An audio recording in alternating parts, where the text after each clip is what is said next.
todos, gracias por acompañarnos. Si alguno se quedó parado, podemos buscar localmente una silla que después hay alguno más. Bueno, antes que nada agradecerles a todos. Sabemos que todos los que están acá porque bueno, creemos en la construcción de la patria grande, que apostamos a hacernos fuertes en ese sentido, y vamos a aprovechar a fondo la visita por segunda vez a Marcos Paz de Modesto Guerrero, que nos honra. La verdad que es un privilegio haberlo tenido en aquella oportunidad. Nos acompañó en la creación de la agencia de noticias, y ahora que nos acompaña también presentando este libro. Y bueno, para nosotros es un privilegio realmente. Le pedimos también a Leandro, que fue el contacto inicial, y le agradecemos también, que va a hacer la moderación del evento. Y bueno, aprovechar ahora el arranque. Bueno, que el intendente va a hacer la bienvenida a Modesto, y el agradecimiento a ustedes por acompañarnos. Muy bien. Simplemente, buenas noches a todos, pero algunos no hemos estado viendo, dando nuevamente la bienvenida a Modesto, que esté compartiendo acá este salón de la Casa de la Cultura. Agradecerles que, bueno, se enganchó con la presentación, como bien decía Moira, a través de las gestiones realizadas, con la apertura de nuestra agencia de noticias, que bueno, que va creciendo todos los días. Agradecerle también el aporte que nos ha hecho en el trabajo que vienen realizando con Moira los chicos. Y yo, ustedes me conocen, no voy a hablar de literatura.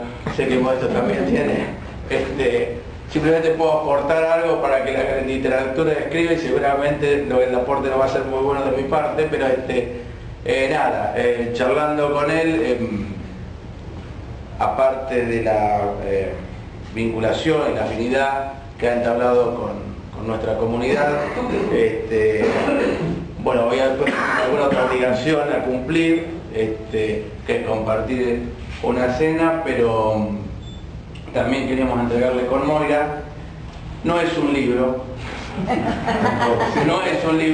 pero queremos honrarle que somos la capital del jamón crudo, que ya ha comprometido su próxima visita, justamente coincidiendo con la edición de este año de la fiesta del jamón crudo, así que también ya lo volveremos a contar, y entregarle con Moira acá un pequeño presente del corazón, sabiendo de que le encanta el jamón crudo. Marcos Paz, capital del jamón crudo. Modesto, entonces mejor que un libro.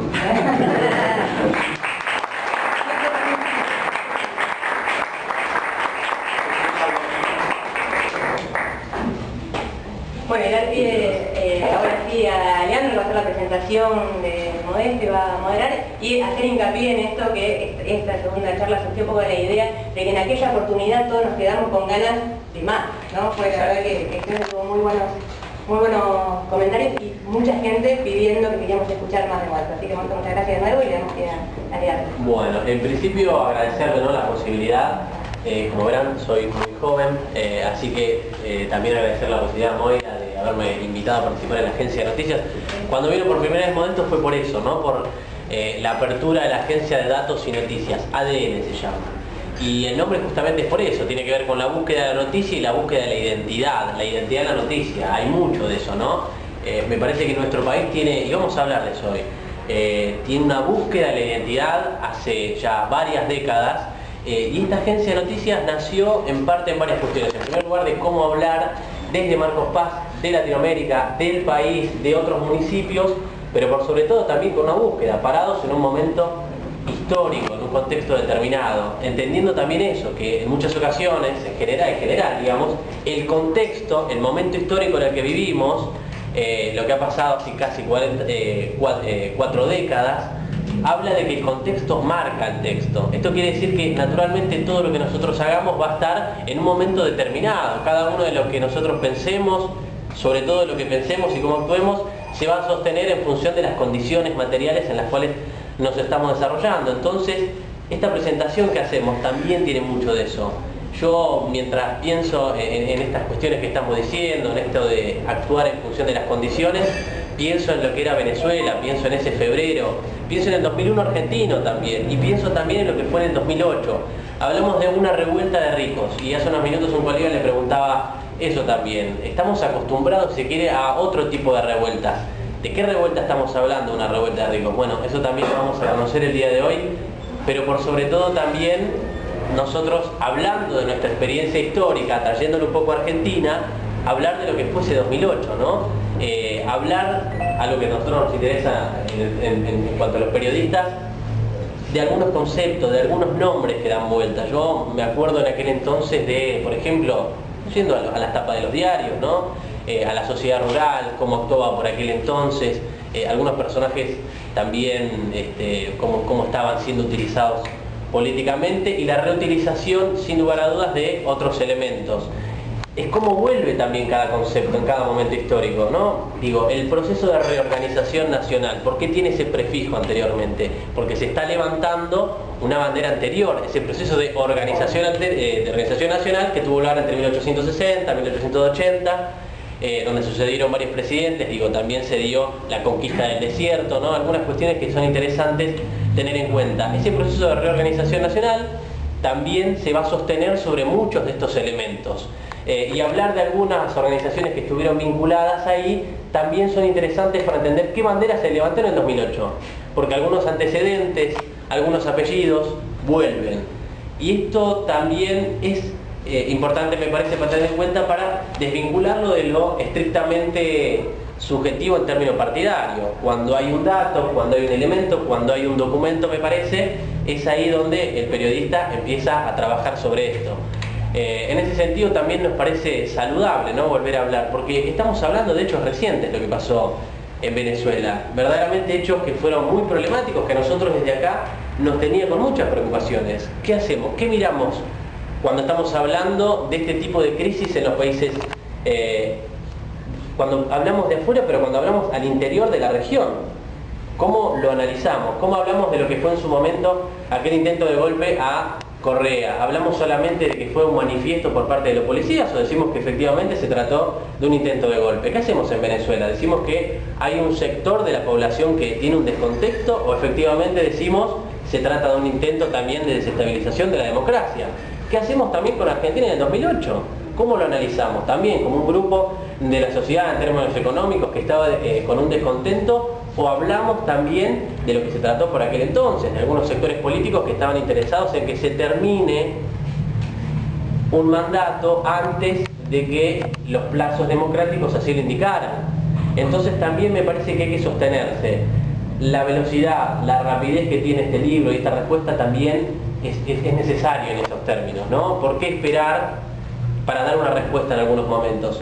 Los historiadores a veces tienen esa necesidad de esperar 5 años mínimo, 10 años para empezar a discutir en la academia algunas cuestiones. Y la verdad es que la realidad nos pasa por arriba. Si nosotros esperamos eso, es muchísimo. Y hay una particularidad ahí también, y es que los primeros textos que van a escribir la historia son los diarios, la tapa de los diarios, y es ahí donde está la tensión. Es ahí donde se ve verdaderamente un momento en el cual hay que discutir. Nosotros en Argentina me parece que hace ya tiempo que tenemos una cancha en eso, ¿no? Hemos desarrollado una conciencia crítica.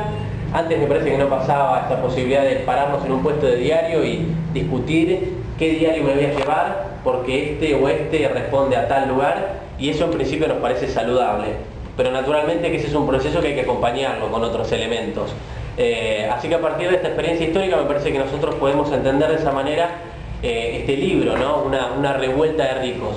Así que, si les parece, nosotros hemos combinado adoptar esta modalidad de hacerle una primera pregunta a Modesto y después dejar la libertad, por así decirlo, para que todos le podamos preguntar algo, ¿no? Si alguno tiene algo que quiera saber el día de hoy, para que no nos quede ese sabor amargo que nos quedó la visita anterior, de que quedaba mucho por hablar de Venezuela, pero por sobre todo de hablar de la región, que evidentemente hay muchas cuestiones que tenemos que discutir, están abiertas, eso también es importante destacarlo.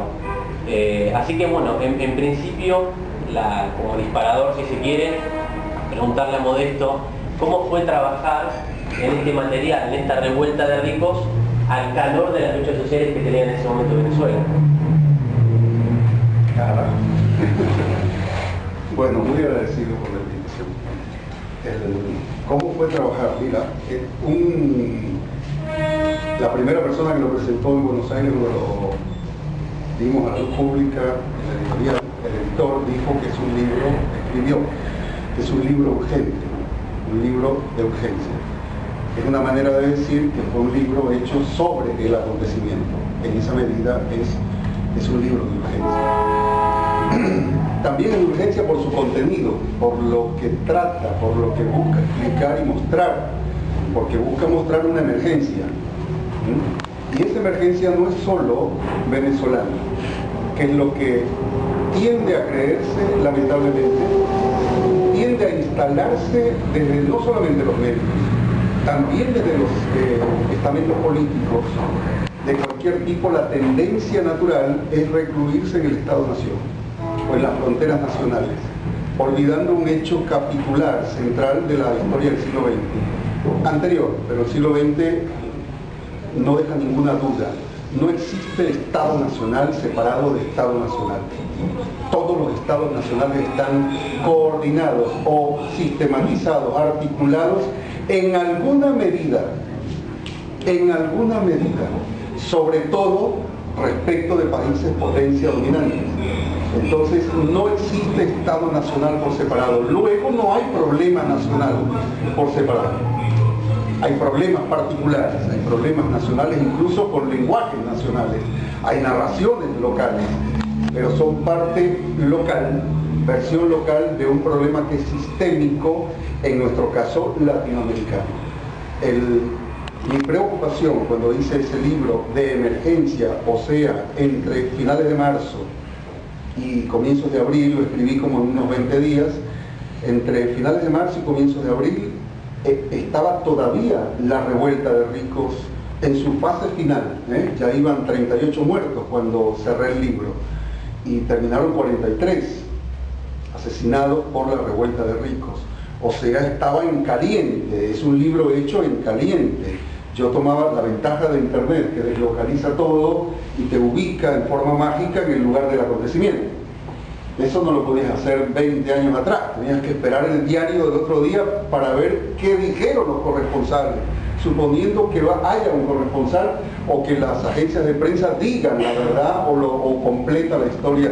Hoy no, hoy ves por internet o abres YouTube y tienes 25 videos por día que retratan, no opinan, retratan el acontecimiento tal cual ocurrió. Entonces es una maravilla porque es un material primario que uno puede usar ¿para qué? Al servicio de la verdad, al servicio de decir lo que ocurre. No importa si a veces no es del gusto de uno o no es favorable a uno en determinado punto, pero es lo que ocurre. Y ese es el secreto no solo del periodismo, es el secreto de la política, es el secreto de la religión, es el secreto de la moral, del arte. ¿Cuál es la actividad humana? Del amor, ¿cuál es la actividad humana que no está determinada o condicionada por ese pequeño detalle que es decir la verdad, que a veces tiene alto costo no decirla y también a veces tiene alto costo decirla? El asunto es qué opción toma uno en cada caso. Yo para este libro tomé la opción de retratar el acontecimiento, analizar los factores en juego y clasificar en 3 conceptos. Por eso tiene 3 grandes capítulos con subcapítulos que son, primero, el primer capítulo es: en Venezuela no hay un golpe de Estado, al revés de lo que se creyó, porque incluso desde el gobierno venezolano se cometió el error de decir que es un golpe de Estado. El golpe de Estado más largo, que duró más en América Latina, tardó 7 días, porque los golpes son de 24 horas, de 48 horas si hay mucha resistencia. Eso es lo que tarda desplazar a un gobierno por un golpe de Estado. Es un partido militar que te da un golpe contundente y te saca, se acabó. Entonces no es un golpe de Estado, porque estaríamos bajo una dictadura si hubiese sido un golpe de Estado. Entonces el primer capítulo se dedica a explicar que es un proceso de guerra civil. Y decirlo en una mesa en Marcos Paz, con tantos árboles hermosos, en una noche tan fría, suena a una frase acomodaticia, o de propaganda, o maledicente contra los enemigos y bla, bla, bla. Eso es lo sorprendente, que uno tenga que decir esto y que parezca una frase, y que América Latina tenga en su sistema de estados regional un país que no es cualquiera, es el centro, el nódulo energético del continente. Ahí están las reservas de la energía del continente. Bien, es un país de 30 millones de habitantes. todos tenemos la misma importancia, pero no el mismo valor estratégico. O al revés, todos tenemos el mismo valor, no el mismo peso estratégico. Y Venezuela tiene un peso estratégico mundial, porque es uno de los fundadores de la OPEP, es la mayor reserva petrolera del mundo. En ese país, en esa sociedad, han sembrado un proceso de guerra civil.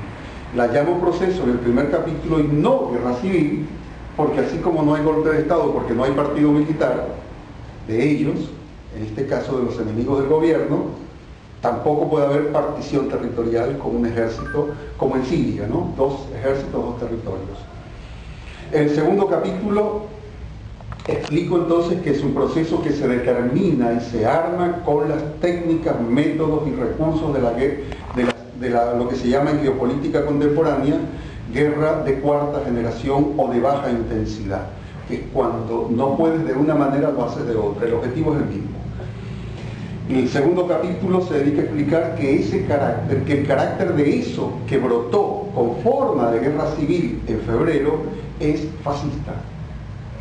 No es oposición. Acá hubo una rebelión opositora del campo, ni siquiera de toda la oposición, del campo, básicamente, acompañado por unos y otros. En Ecuador hubo una rebelión policial. El final puede ser fascista, depende de qué método apliquen. Lo que tenemos en Venezuela por primera vez en 100 años es fascismo, es un brote fascista. Ustedes conocieron el fascismo. Chile conoció el fascismo, Brasil, México y Uruguay. Algún otro país que se me escape. En América Latina casi no hubo fascismo, pero Venezuela nunca tuvo. Tuvo en dictadura hasta el año 45 y luego en democracia. ¿Para qué necesitan fascismo? Si tenían controlado por una vía o por democracia parlamentaria, bipartidista, control absoluto de 2 partidos de toda la vida social. ¿Para qué necesitan fascismo si está todo equilibradamente controlado?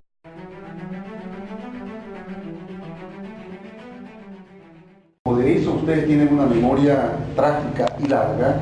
Bueno, es más fácil para un argentino que para un costarricense comprender de qué se habla. Y eso lo estoy diciendo acá, lo estamos diciendo desde Venezuela hoy en una América Latina que no comprende que en Venezuela hay un proceso de guerra civil con un brote, con un sujeto fascista emergente, que no es lo mismo que un golpista o que un derechista o que un pro-yanqui o que un opositor. Es otra cosa, es otra categoría. Si no, recordemos qué pasó entre el 70, acá entre el 70 y no sé en qué momento surgió la AAA y el golpe de Estado. Una cosa continúa la otra. Así es simple. O en Chile o en cualquier caso que agarren. Y el tercer capítulo se dedica a qué se dio la sociedad venezolana para evitarse una tragedia o un drama, o sea, en términos de política, una derrota, como recurso social, político y cultural. En Venezuela se produjo un fenómeno político, social y económico que se llama el poder popular o poder comunal. ¿Recuerdan cuando Chávez dijo en televisión, como un mes antes de morirse, un poco más, como 2 meses, le dijo a Maduro en la última reunión de gabinete, que la transmitieron por todos lados, le dijo: te encargo como si fuera mi vida misma? Alguien que sabe que está muriéndose no dice eso con esa gravedad patética si no tiene conciencia del riesgo histórico en el país. Y él no presumía que venía fascismo o un proceso de esto como el que tenemos. Te encargo que, como si fuera mi vida misma, que cambien el Estado que tenemos por un Estado comunal.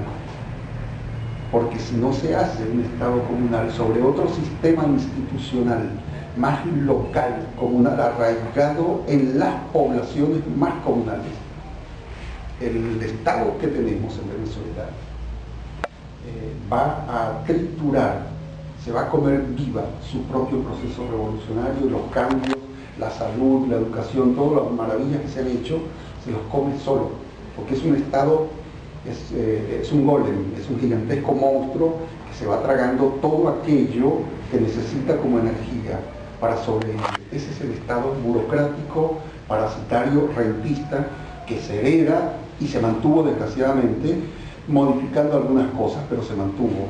Y esa desgracia que es tener un Estado tan burocráticamente depredador de todo lo que sea progresivo, es lo que impide, lo que tiene atrambucada la sociedad venezolana. En ese atrambuque surge el sujeto fascista y aplica métodos de guerra civil con un resultado inicial, este año de 43 asesinados. Pero si sumamos los 14 jóvenes chavistas asesinados el año pasado, cuando Maduro ganó las elecciones por un pequeñito margen y la oposición no aceptó perder por un pequeñito margen, entonces una noche dijo el candidato opositor: desaten su arrechera en las calles. Lo dijo por el canal de televisión más visto. Bueno, arrechera en Venezuela es una bronca argentina multiplicada por 10. El resultado fueron 14 muertos. La gente desató su arrechera. Este libro explica esas tres partes y la solución. Cómo en Venezuela existe, felizmente se creó, se desarrolló de sus entrañas un fenómeno, otro sujeto, que es el sujeto del poder popular para impedir que el fascismo pueda arrancar de América Latina una pieza fundamental, que significa como sacar de un castillo de naipes que sostiene el equilibrio. 5 países, dicen los estudiosos norteamericanos del Departamento de Estado, que publican, ya tienen tanto descaro, ya no descaro, tanta tranquilidad, que ellos publican sus pronósticos. 5 países de Caribe, América Andina, caerían si cae Venezuela. Luego vendrían países más fuertes como Argentina, Brasil y otros, pero hay 5 que inmediatamente caerían. 2 organismos latinoamericanos nuevos, de los procesos nuevos, automáticamente saldrían del escenario y de la geopolítica latinoamericana: Petrocaribe y el ALBA. Petrocaribe es la luz eléctrica de 11 países del Caribe. La luz eléctrica más la industria y los procesos de producción comercial de 4 otros países del Caribe y Centroamérica. Eso desaparecería, Petrocaribe. Y el ALBA, que es el primer organismo de carácter regional o subregional que tiene un proyecto opuesto al de Estados Unidos, que es de dominación, opuesto. También se afectaría a UNASUR y también se fisuraría la CELAC, esta OEA que todavía no se ha puesto en marcha o apenas comienza a marchar y es muy débil frente a la OEA. Bueno, nada más y nada menos es lo que se está en juego en este continente. A eso se dedica.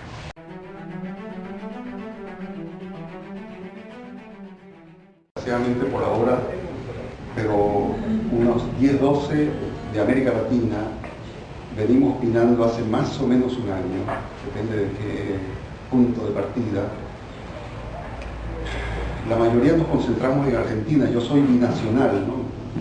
Vivo para Venezuela y para Argentina, pero otros, algunos están en México, en Venezuela y uno en Brasil. Opinamos desde hace más o menos un año que estamos en presencia de una contrarreforma, que está en marcha una contrarreforma.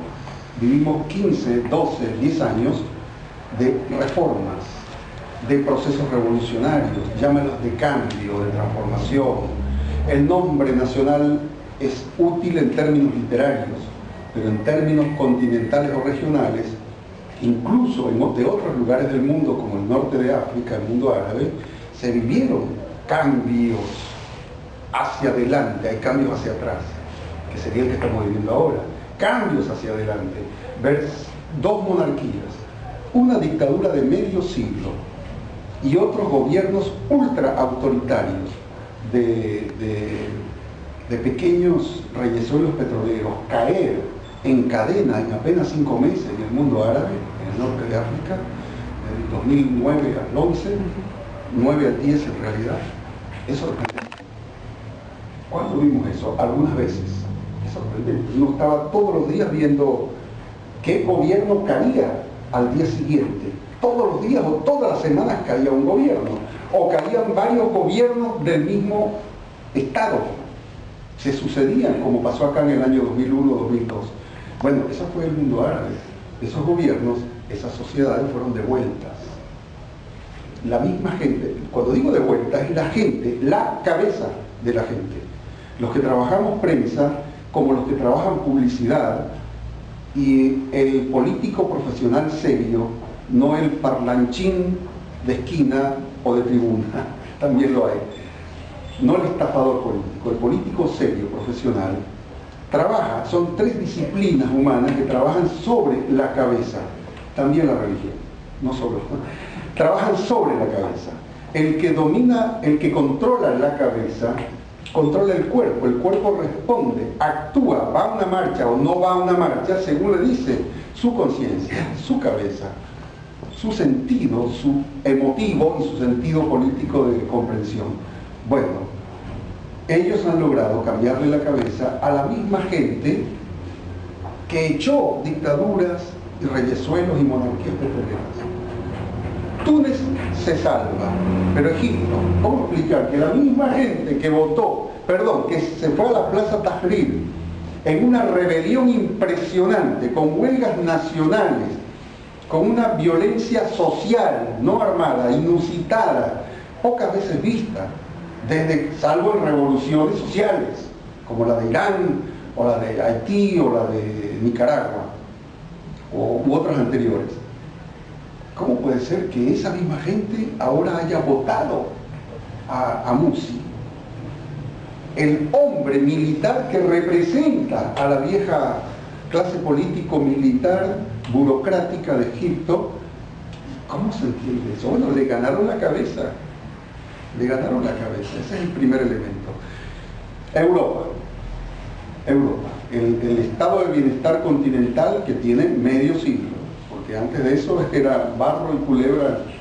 Uno se sorprende ver que Suecia, hay películas que muestran eso, ficciones. Suecia, antes de hasta la Segunda Guerra Mundial, era un país de chanchos, barro y casas viejas.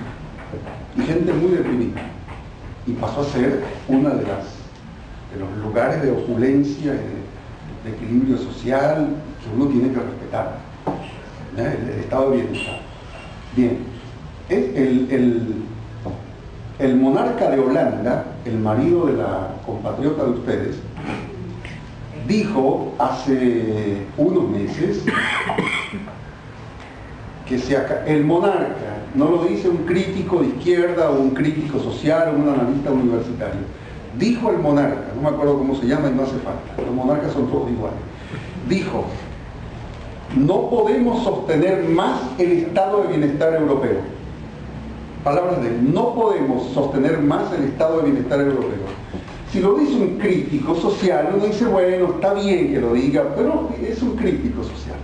Pero que lo diga un monarca que vive de los disfrutes del estado de bienestar, carajo, pobres los trabajadores europeos lo que les viene encima. Bueno, ya lo están viviendo. Yo tengo gente muy conocida, mucha gente conocida en España, y de la política y de la vida cotidiana, que no hace política, y los dos me cuentan lo mismo.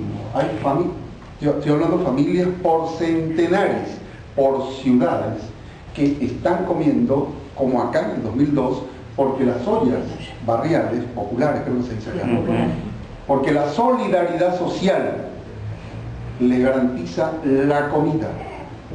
Los echados de sus apartamentos o casas, igual que acá en el año 2001-2002, por deudas, en España son 7 veces lo que hubo en Argentina. 7 veces.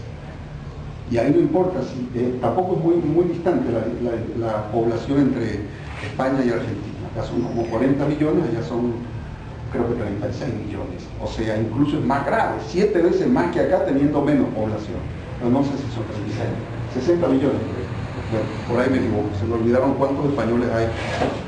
Son tan raros que pueda sumar. Sí. Bueno, Europa. Ese es el reflejo o la señal que da este monarca. 19% del Parlamento Europeo en este momento lo ganaron los neonazistas o neofascistas. En América Latina diríamos los neopinochetistas. Es el nombre más conocido o símbolo o estigma del fascismo latinoamericano hecho Estado, o hecho militar. Hay otros en la historia nuestra. Bueno, no puede ser. El continente del fascismo donde el fascismo fue aplastado con una guerra, desmantelado de raíces con una guerra, y que ellos vuelvan a ganar por el voto el 19%. Que haya neonazis no me sorprende, los humanos tienen cupo para todo, somos un bicho, una especie muy rara, acá hay cupo para todo en la especie humana, como no la hay en otras especies, somos muy extraños como especie, pero que haya 19%, no sé qué porcentaje sería en población, que haya poblaciones que los elijan, eso es lo que me sorprende. La noticia no es que haya fascistas, es que los eligen, que hay gente común que vota por ellos. Ese es el segundo elemento. Y han ganado 21 elecciones en Europa del Norte, Central y del Este. 21 elecciones. Y los neonazis, o pronazis, o profascistas, Berlusconi, el político más popular, odiadamente popular, es una suerte de Menem acá. Odiado pero popular. Berlusconi, ¿a qué partido y qué idea representa? No es solo neoliberalismo como hemos conocido en América Latina, es otra cosa. Bien, y en América Latina, desde el año 2008, el golpe en Honduras es un golpe clásico. Fuerzas Armadas, intervención norteamericana, grupo táctico militar saca a un presidente en calzoncillo, se lo lleva a Nicaragua, no sé dónde se lo llevaron, a Guatemala, a Nicaragua, y lo deja ya tirado y listo, se acabó. Acá manda las Fuerzas Armadas, Norteamérica detrás, la base militar, la Corte Suprema y el presidente del Parlamento. Se acabó. ¿No? Es bastante clásico, aunque le sobran elementos del golpe clásico. Sobran la Corte Suprema y sobra el presidente del Parlamento, Michelet. Luego vino Paraguay, 2012, que ya es un golpe distinto. Ya es más con técnica de guerra de baja intensidad. No es el golpe clásico. No atacó las Fuerzas Armadas. Ellas hicieron la tarea sucia para provocar el casus belli, que fue la masacre de Uruguay. Ellos mataron para crear el elemento bélico necesario, el pretexto. Toda guerra necesita un pretexto. Pearl Harbor y todo, Tonkin en Vietnam, siempre hay un pretexto. Cuando uno era chiquito, en los juegos de niños, que siempre son bastante, algunos muy violentos, había uno, yo no sé si se usó acá, porque en cada pueblo tiene, había uno que era, ¿quién escupe primero? Para comenzar una pelea. Por algo en la escuela. Entonces, bueno, ¿quién pega primero? Que siempre necesitas un pretexto para una acción bélica de escala. El problema es que en Europa la derecha ha ganado a un sector de la sociedad.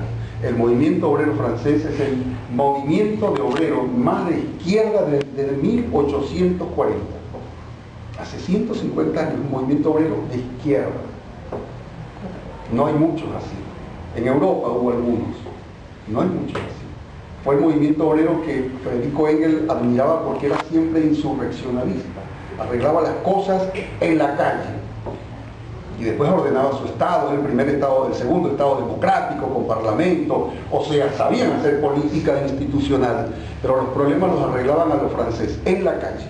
Sin mucho cosa inglesa de hablar y hablar y hablar. Nada, en la calle. Bien. Los franceses, el movimiento obrero francés, el más de izquierda de Europa, hoy es de derecha. ¿Cómo es eso? Hoy es de derecha.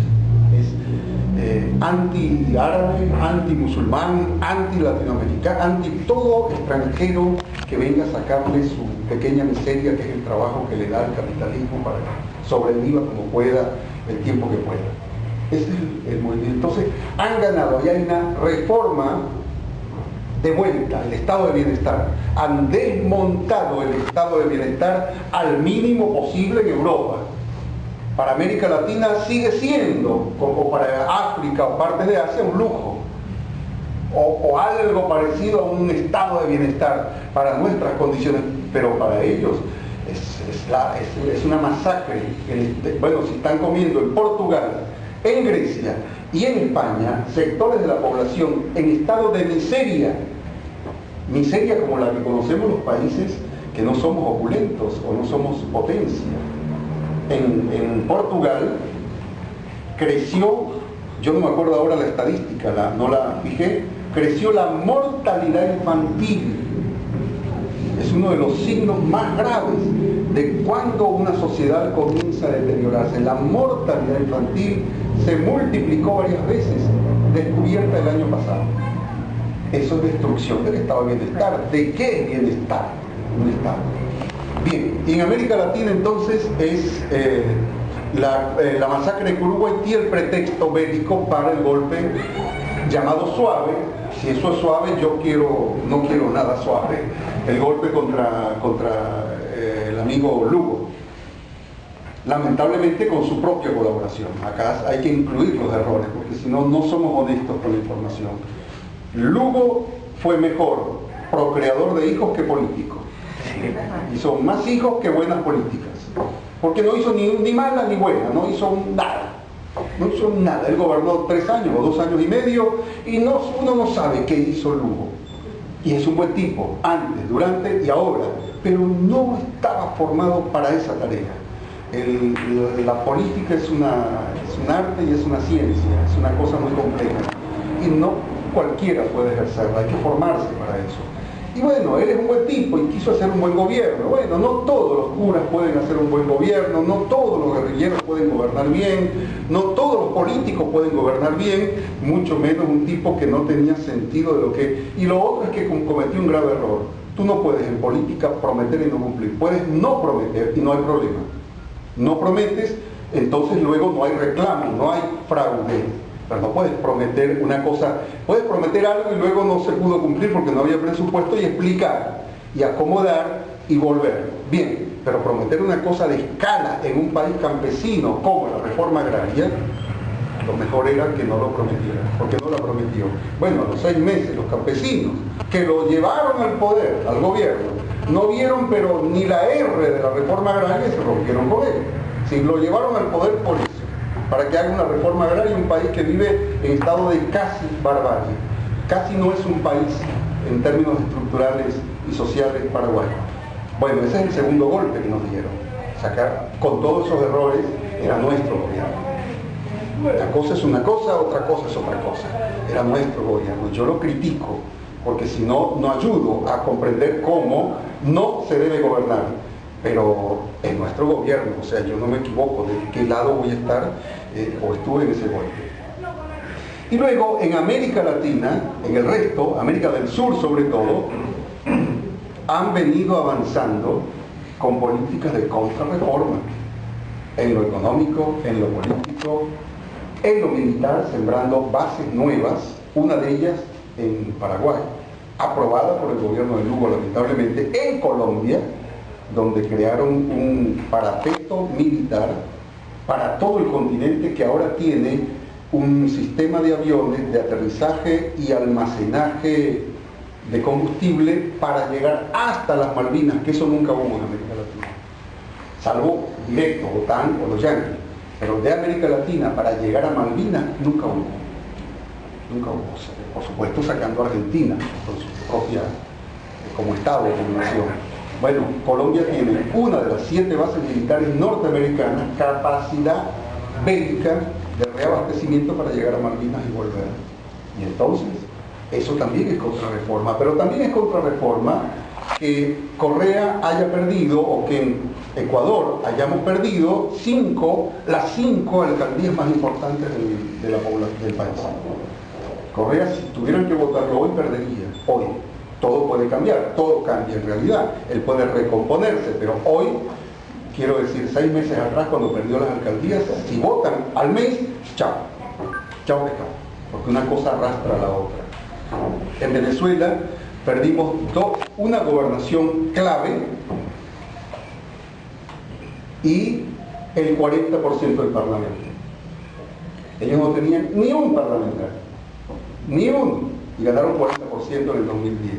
Eso también es contrarreforma. Y en Argentina han avanzado desde las PASO para acá, quizá un poco antes, en 2 terrenos. Uno, el político, por la vía parlamentaria y la electoral o del voto, que ha conllevado a esas mutaciones que se dan, donde eres blanco y de repente apareces negro, y viceversa, o viceversa, y a lo que se llama en teoría económica contemporánea el neodesarrollismo. El neodesarrollismo, que como tiene la palabra, el vocablo desarrollo o desarrollismo, suena a no muy mala, pero frente a lo que se avanzó en América Latina es malo el neodesarrollismo, porque el neodesarrollismo es socavar por abajo lo que se construyó por arriba. ¿Quieren un ejemplo de los tantos que han dado los especialistas en este tema? El Banco del Sur es el mejor ejemplo. Neodesarrollismo es que esa política económica aplicada desde América Latina, desde centros financieros internacionales y de inversión, ha impedido que nuestros organismos, como el Banco del Sur, que es de la UNASUR, que tiene capital, existe, tiene un lugar acá en Buenos Aires, un sitio, un espacio, y tiene una coordinación, tiene todo, no funciona. ¿Y qué significa que un banco de esas magnitudes no funcione? Que Argentina tenga que ir a pedirle al FMI lo que dejó de pedirle y tenga que someterse a algunas condiciones del FMI que había roto desde hace algunos años. Para eso se hizo toda la movida de Néstor, ¿cómo se llama? La política financiera. Desendeudamiento. El desendeudamiento con el sistema ese de ir negociando con cada uno, y 93-94% se liberó. La deuda más grande respecto al PBI del mundo. Un estado de locura, solo en guerra se vive una cosa así, lo que hicieron con este país en 30 o 40 años. Y eso por un lado. Y por otro lado, se fue fragilizando la moneda y el sistema de sostén de la moneda, y conduce a un empoderamiento externo de los fondos buitre. Los fondos buitre son lo mismo que el FMI. El FMI es un fondo buitre desde hace 50 años. Los fondos buitre es uno de los derivados, excrescencias del fondo buitre mayor, que es el sistema financiero y sus organismos. Y ahí surgen, ellos viven de ahí. Uno de los jefes de los fondos buitres, de los ideólogos de los fondos buitres, un banquero, fue el director general del Fondo Monetario. Ya está publicada su historia. Es lo mismo, son pequeños fondos buitres de los grandes fondos buitres que nos han expoliado medio siglo según el país. Entonces obligan a Argentina a tener que negociar y pagarle a un fondo buitre. ¿Cómo es eso? Si el fondo buitre no se le paga, pero estás obligado porque si no te va peor, es más grave, es complicado. Entonces haces algo que es malo, que es pagar un fondo buitre, porque estás condicionando todo el resto de la economía y el sistema político. Eso es neodesarrollismo, o una expresión financiera del avance de las políticas neodesarrollistas en América Latina. En Brasil lo mismo, se frenó el crecimiento enorme de Brasil. Hace 8 días o 10, una comisión del Parlamento peruano se reunió con una comisión del Parlamento argentino, una comisión parlamentaria para economía, minería, etc. Y la comisión de los peruanos confesó con bastante honestidad, para ser parlamentarios, confesaron que Perú, que tuvo el más alto nivel de crecimiento del PBI en América Latina, junto con Paraguay, escuchen bien, Perú y Paraguay, los dos más altos, le siguió Argentina, Uruguay y luego otros países mucho más abajo, en los últimos 4 años. Bueno, esos dos países están atrapados. Perú ya no tiene de dónde sacar renta, acumular renta supongamos que distribuye para invertir en algo social o económico, ya lo tienen, porque la matriz de los contratos de los 364 proyectos mineros, que es la economía de ese país hoy, están sometidos a legislación internacional. Es sencillo, es el mismo problema que tiene San Juan, sometida a legislación internacional. En eso, no el Estado Nacional, pero sí San Juan. Y es el mismo problema que tiene el Estado argentino respecto a los fondos buitre. Me contó Enrique Martínez, el que era director del INTI o presidente del INTI, que trabaja mucho para Venezuela, me contó en una conversación que había unas cosas, hay una pieza de la discusión de los fondos buitres y de la información que yo no comprendía, que yo no sabía cómo puede ser que Argentina deba someterse, una cosa que ellos quieran. Esto es un matrimonio con divorcio incluido, otra cosa es que yo quiera y me someta. ¿Cómo se somete? Bueno, a los 32 días de la dictadura del 20, ¿cuándo fue? 26 de marzo. 24 de marzo, a los 26 días, Martínez de Hoz reformó la legislación interna para someter laudos arbitrales financieros a tribunales externos. Bueno. Ahora, yo no me voy a sorprender de que ese hombre haga eso. Si es un tipo malo, ¿qué otra cosa va a ser un tipo malo? Cosa mala. Lo sorprendente es que hayan pasado no sé cuántos, 40 años, y los gobiernos sucesivos no hayan eliminado, reformado, revocado esa legislación. Entonces, eso también es neodesarrollismo, no es solo economía. En algún momento la política neodesarrollista se expresa en jueces, en parlamentarios, en ministros, en amiguitos, en consultoras, en periodistas, sobre todo que hacen la propaganda. Eso es neodesarrollismo, y eso ha pasado en América Latina en los últimos más o menos 5 o 7 años, lentamente. Ellos fueron derrotados en muchas cosas, por ejemplo el ARCA. Nunca dejaron de hacer lo que hacen, como nosotros no dejamos de hacer lo que hacemos. El asunto es que ellos pudieron avanzar porque nosotros aflojamos nuestro blindaje interior. ¿Qué es blindaje? Que la reunión continental para defender a Argentina contra los fondos buitres no sea en la OEA, carajo. ¿Por qué tiene que ser en la OEA y no en UNASUR o en la CELAC? Si se supone que las inventamos para sustituir a la OEA. Entonces termina ese sinvergüenza, tramposo y demagogo como Insulza, el presidente, el jefe de la OEA, con los méritos. Él se quedó con las preseas colgando, porque dio el discurso, porque abrió, porque es el jefe de la OEA. El espacio fue la OEA. ¿Y cómo? ¿Y para qué acuerdo inventamos entonces la CELAC y UNASUR? ¿Qué costaba? Algo hay en el medio que nuestros organismos han aflojado y ellos están usando los que tienen para sustituir. No hay vacío, así como en el sistema solar no hay vacío astronómico, no hay vacío en la política. Alguien llena el espacio, ellos o nosotros, o alguien, o algo peor como los fascistas, alguien llena. Bueno, ellos están llenando. Eso es una expresión política, diplomática o geopolítica del neodesarrollismo. Ellos han avanzado. Esa es la contrarreforma.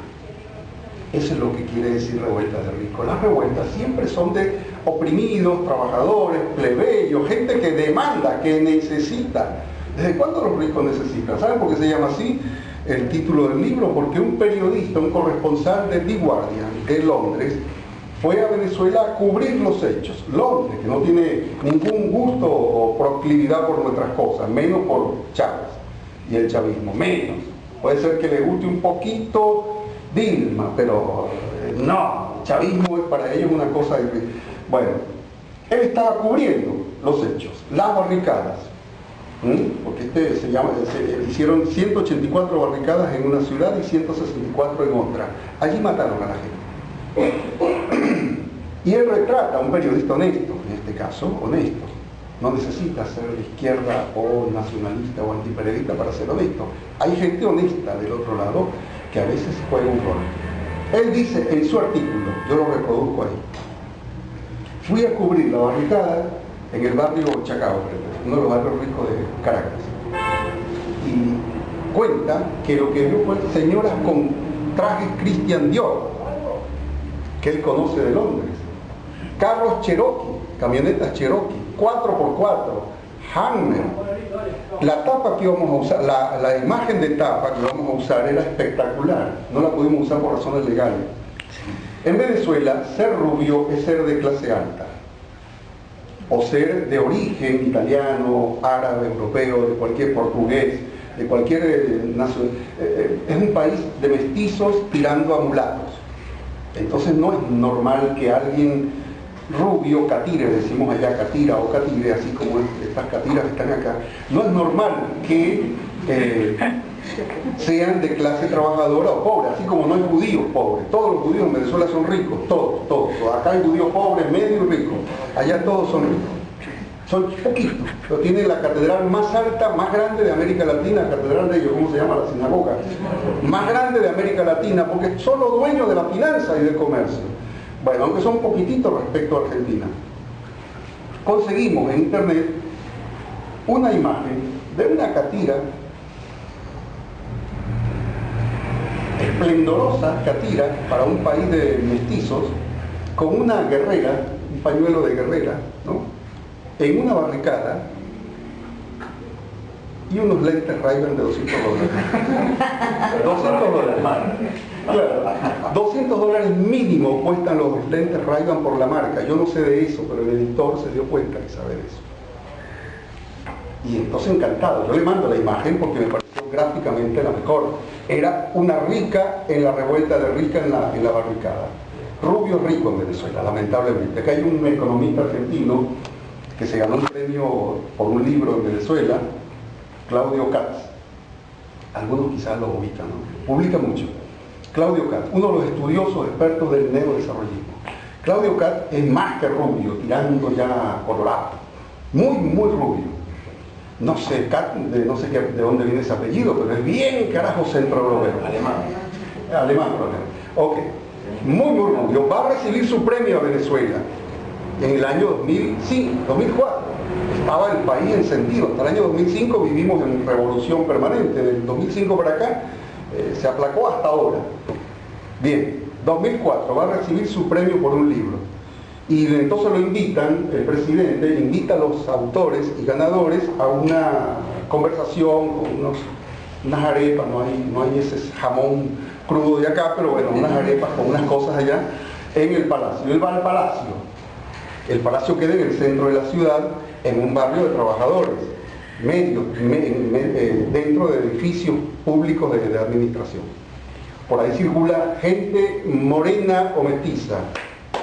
Si hay algún rubio es porque carajo es funcionario público, chavista, emergido de las clases medias altas. Si no, no sería. Todos ellos viven, y ellas, las catiras y catires, viven en el este de Caracas, que es el barrio o la zona de los barrios ricos. Punto. El resto de la ciudad en Caracas es de barrios trabajadores, medios, clase media, incluso alta, pero no es rubio, casi no es rubio.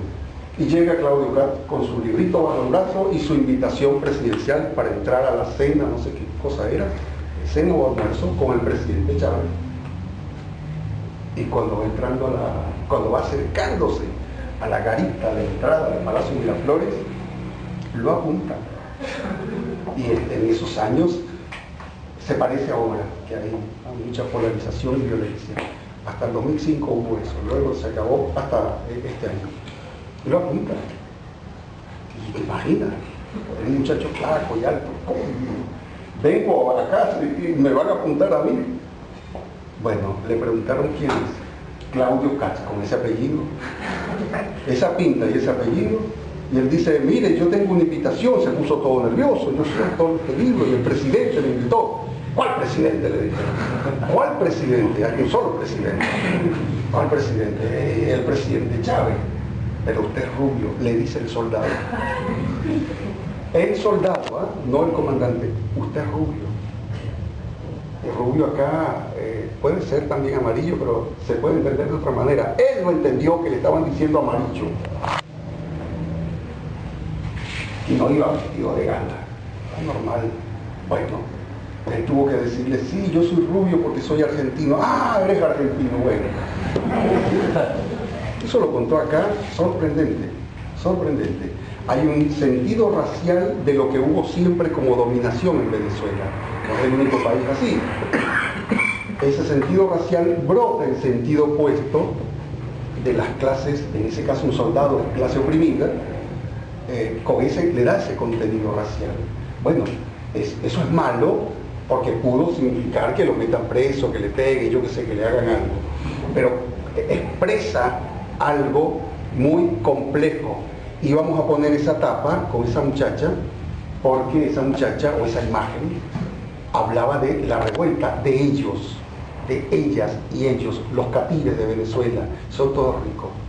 No la pudimos poner porque el diseñador, que es más buscador que nosotros en internet, descubrió que la muchacha es la secretaria de Leopoldo López, el líder fascista de la que está preso por la revuelta de Rico. Y si lo ponemos a ella en la tapa, es un problema legal para la editorial, para mí no, pero para la editorial. Entonces la sacamos y pusimos a un tipo que en Europa es izquierda, o rebelde, o anarquista, que es esa cara, ¿cómo se llama? Esa cara, esa máscara de Anonymous en Europa, y en el resto del mundo, no sé, es más bien rebeldía, alter globalización. Y en Venezuela es la máscara que usan la revuelta, los ricos en su revuelta. La gente que va y quema y mata y hace todo lo que hace.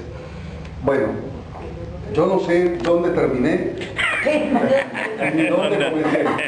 Lo que sí sé es que la revuelta de ricos es el nombre que dio este periodista británico a lo que él observó en las barricadas de los que hicieron la movilización. Lo sorprendente es que el mundo cree lo contrario. Y aquí hay un problema de nuestra responsabilidad, no nuestra, en lo personal de nosotros, pero y no solo de los medios de derecha, o medios enemigos o antichavistas, no, también de los que no son, de los que son incluso proclives. Página 12, que es un diario amigo del chavismo, porque es amigo del gobierno argentino, hay una conectividad, hay una simpatía. Yo escribo ahí. Si me permiten ahí es porque no me permiten en Clarín, ¿no? Bien. Página 12 habló con dudas en febrero-marzo sobre la responsabilidad de los muertos. Habló con duda.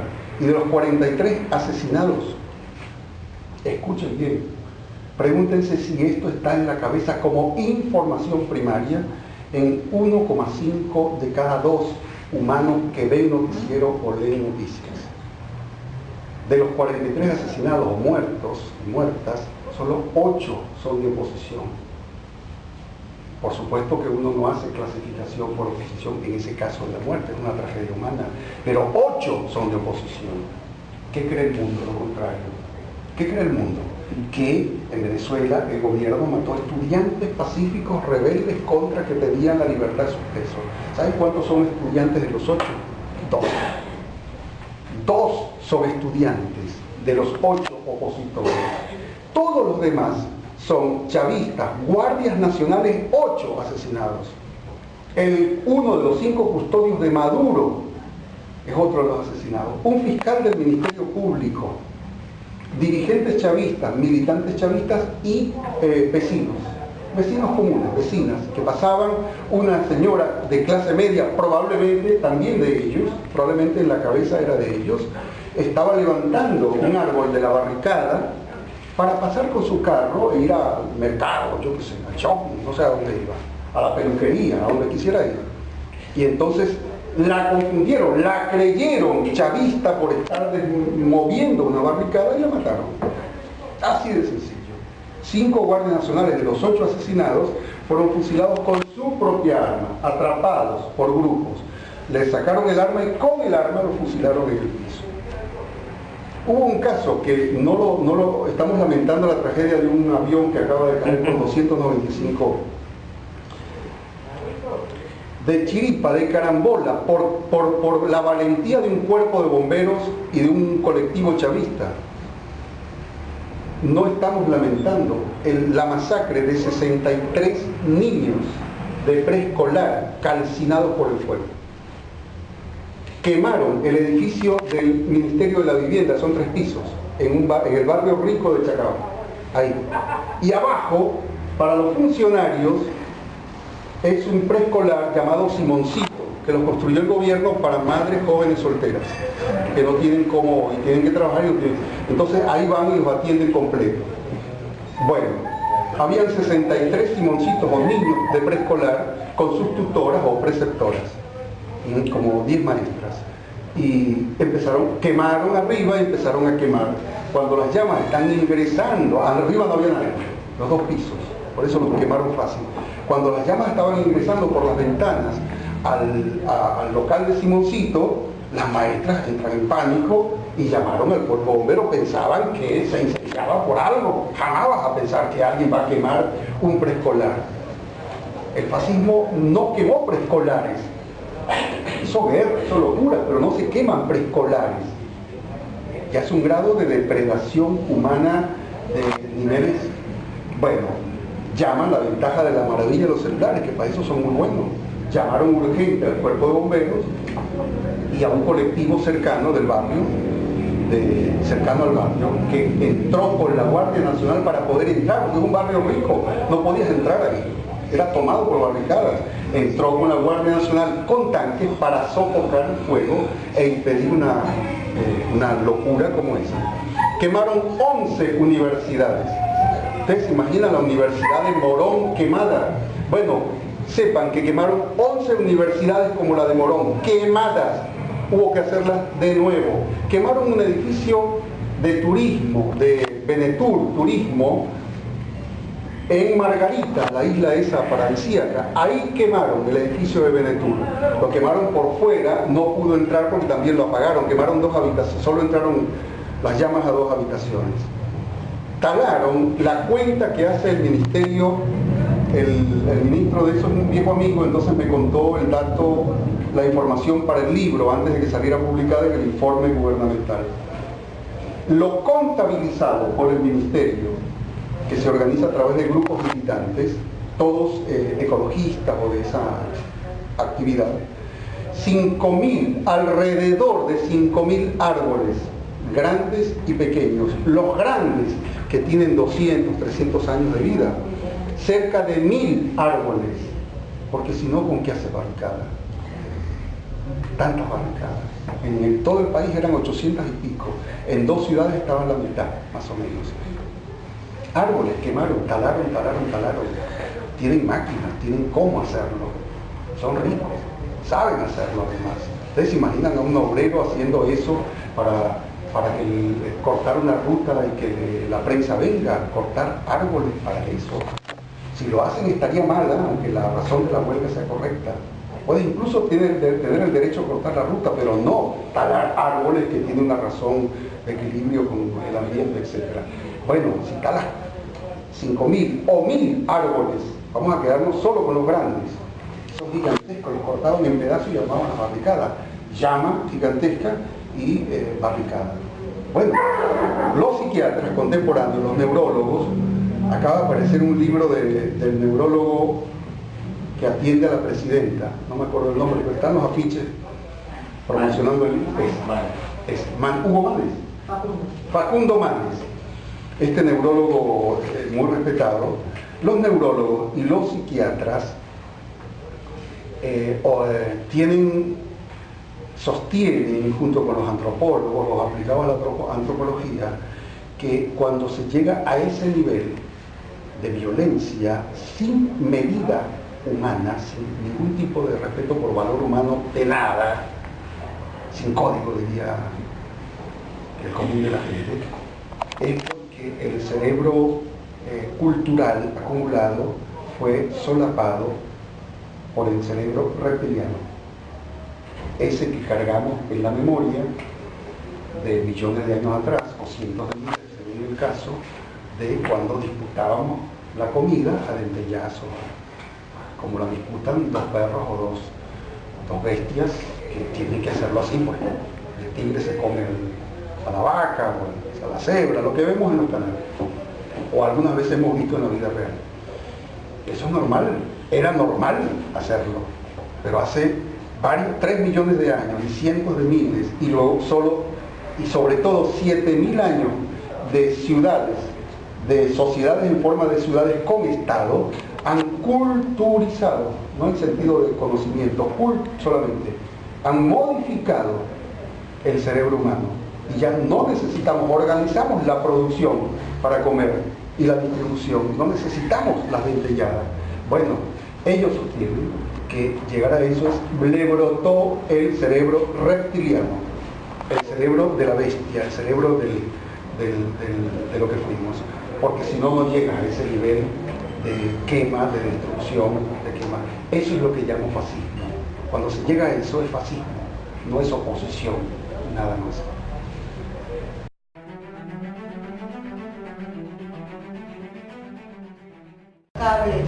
Que también que degolló un muchachos. nivel de agresividad, ¿no?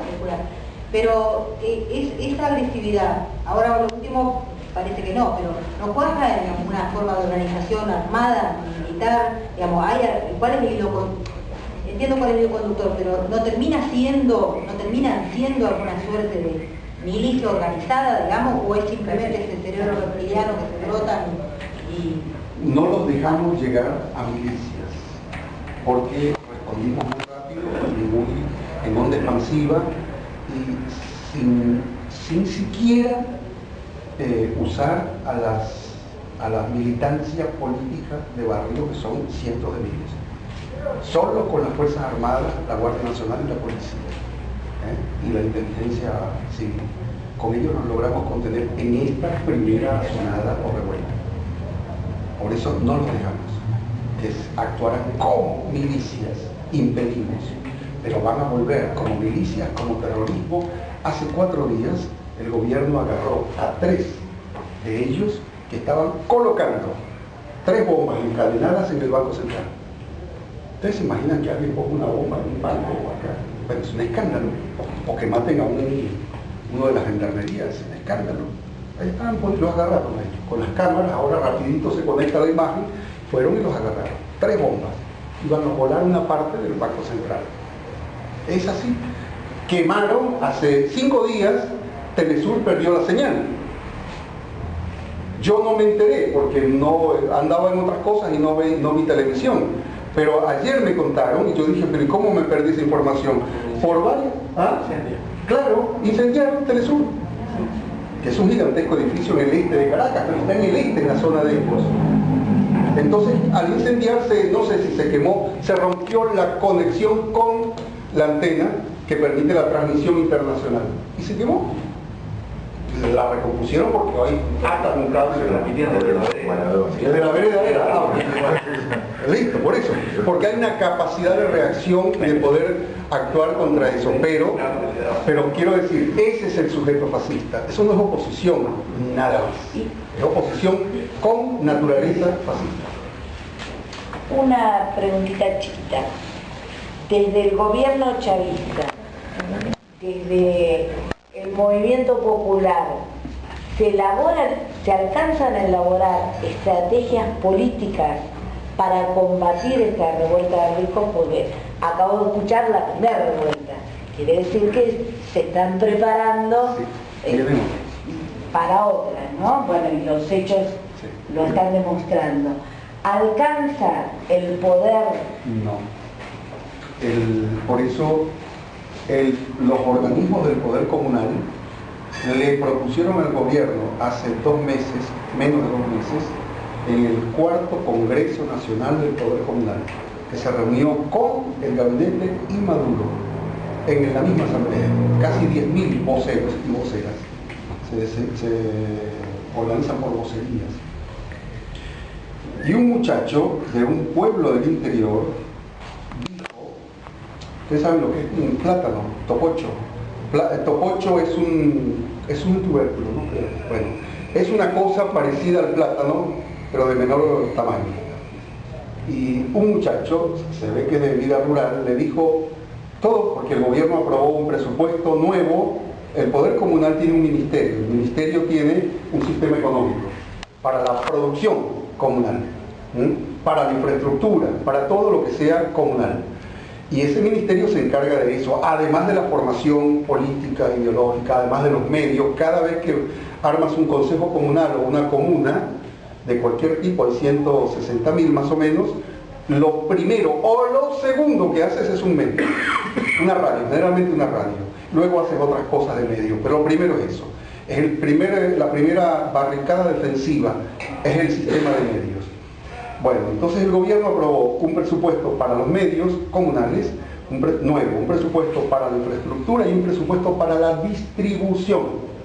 Van a comprar, entre ellos Argentina, creo que 800 camiones para la distribución de alimentos, del poder comunal que produce con su presupuesto propio y su ministerio alimentos y otros bienes ligeros. Bueno, entonces este muchacho, todo bien, dice, maravilloso, qué bien, hemos avanzado, 3 días de congreso, correcto, no comandante, presidente Maduro, pero al fascismo no se le dispara con tococho. Es como decir, no se le dispara con banano. Está bien, vamos a producir mucho banano, pero con eso no vamos a derrotar o a impedir que nos derroten los fascistas. Y entonces alumbró esa ventaja de ser interpelado, pueblo y gobierno, en forma directa. Ese es el poder comunal, es lo que Chávez exigía, que se organice. Todavía no está institucionalizado, organizado, son pasos, pero es lo que él exigía, que eso sea la única manera de defenderse ante cosas así. Si no hay eso, no hay, te manejas con medios un poco más tradicionales. Bueno, entonces Maduro dio una respuesta positiva, correcta, sí, como no, pero era un discurso. El general, ministro del Interior, el que organizó toda la defensa del gobierno contra la revuelta esta, es el verdadero triunfador técnico, tipo especialista. Él tuvo ahí mismo la solución práctica, entonces pidió la palabra después del presidente y les propuso organizar las parroquias, un sistema parroquial de defensa, cuadrantes parroquiales se llaman. Por parroquias organizas cuadrantes para tener un sistema de defensa militar del pueblo por cuadrantes. Vengan, ¿se entiende? No van a venir, es un problema de poder. Cuando ellos saben que ahí pueden ser muertos, que es el límite de la vida, no van, salvo que sepan que tienen un poder militar 10 veces o 2 veces superior. Y no lo tienen, son muy poquitos. Actuaron por sorpresa, por eso si hubiera sido un golpe de Estado nos liquidan, porque actuaron por sorpresa, entraron al centro de la ciudad, 25.000 de ellos. Entonces, sí, se organiza, sí. Eso es muy delicado, porque tiene que haber mucha conciencia, mucho sentido del uso, es un arma, y mucha disciplina para saber cómo se usa. Pero es la única manera. En situaciones revolucionarias como la de Venezuela, cuando tienes al fascismo enfrente, no hay otra manera. El Estado no puede garantizar, el Estado está separado, el Estado, por muy conectado que esté, es el Estado. El funcionario está en su lugar, la policía está en su lugar, tiene un lugar, si no recibe orden, no va, no atiende. Entonces, en cambio, ahí si está estructurado desde la raíz social, no hay manera. Hasta ahora no ha habido un solo accidente en el uso de las armas. En Venezuela hay 44.000 milicias populares constitucionales. Hay 80 y pico mil de guardias rurales que impidieron la matanchina de campesinos. Mataron 360 y tantos campesinos, todos cuadros políticos de los sindicatos campesinos o militantes. Se organizaron en guardias rurales, se acabó, no hubo un solo campesino más muerto desde el año 2009 para acá, 2008. Y existen 930.000 o 40.000 reservistas, la mayoría mujeres, 65% de mujeres, que son las únicas que tienen derecho a la llave para entrar al arsenal de los cuarteles. Los generales no confían en los hombres para esa tarea, la hagan las mujeres. Entonces, son comandantas, la ministra de Defensa es una generala, está lleno de mujeres comandantes, generales, almirantas. Entonces hay un arraigo ahí distinto de la relación pueblo-fuerzas armadas. Y las 930.000 reservistas, la mayoría mujeres, están en condición técnica, están entrenadas y entrenadas, están en condición técnica de ponerse en acción en 24 horas con llamadas de celulares, con un mensajito codificado que tienen. O sea, ellos no pueden, en términos militares, ni golpe, ni guerras, no pueden. El problema es que el fascismo no actúa, se parece a ti porque viste como tú, habla como tú, y te ataca de una manera subrepticia. Entonces, eso solo se puede defender desde la estructura de raíz, ahí donde está la comuna, el pueblo, etc., en situaciones como la de Venezuela.